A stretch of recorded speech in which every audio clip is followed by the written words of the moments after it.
अस्सलाम वालेकुम जी। मरी के जो दो नौजवान थे वो कच्चे के डाकू के हत्थे चढ़ गए थे, जिन्हें कच्चे के डाकू ने अगवा किया था।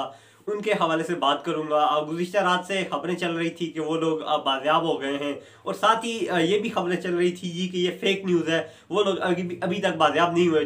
फैमिली की तरफ से कहा जा रहा था कि भाई अभी तक हमें कोई इस तरह की इतलात नहीं मिली। तो मैं अगर बात करूं तो मेरे साथ भी बहुत सारे लोगों ने रब्ता किया था कि वो बाजियाब हुए या नहीं हुए। तो हमारा तो फ़र्ज़ होता है कंफर्म करके ख़बर देना, क्योंकि सोशल मीडिया पे ज़्यादातर फेक न्यूज़ फैलाई जाती हैं।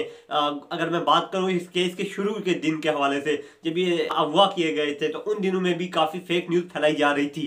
लेकिन ये एक अच्छी खबर है कि कल शाम 5 बजे के करीब उन्हें बाजियाब करवाया गया है। ऐसे लोगों के हाथों में है जो उनको बाहिफाजत घर तक पहुंचाएंगे, और उनका यही कहना है कि आज शाम तक या कल सुबह तक कोशिश यही होगी कि आज ही उन्हें किसी भी टाइम उनकी फैमिलीज के हवाले किया जाए। अगर बात करूं मैं दीगर हवालों से कि क्यों नहीं, मतलब लोग यही पूछ रहे हैं कि क्यों नहीं अभी तक घर पहुंचाया गया, क्या वजह है इसकी। तो इसकी एक ही वजह है, क्योंकि वो लोग जो है वो खुद मेंटली भी डिस्टर्ब है, क्योंकि काफी अरसा उन्होंने उन कच्चे के डाकुओं के पास गुजारा है। तो उन लोगों को वापस रेस्क्यू करके अभी एक काम पे जब पहुंचाया गया तो उनकी भी केयर की जा रही है। मतलब उनका भी वो जो दिमागी एक सेहत होती है उसका भी ख्याल रखना होता है, और ये कोई भी इंसिडेंट हो इस तरह का तो उसमें बहुत ही ज़रूरी होता है। तो इस हवाले से जो कानूनी कार्रवाई होती है और बाकी जो ज़ाब्ते की कार्रवाई होती है वो की जा रही है। तो इंशाल्लाह बहुत जल्दी उन्हें अपनी फैमिलीज के हवाले कर दिया जाएगा। उन लोगों को ख़ास तौर पे मुबारकबाद दूंगा जिन लोगों ने इस पर आवाज़ उठाई, दिन रात मेहनत की, क्योंकि ये बहुत बड़ा एक सान्या होने जा रहा था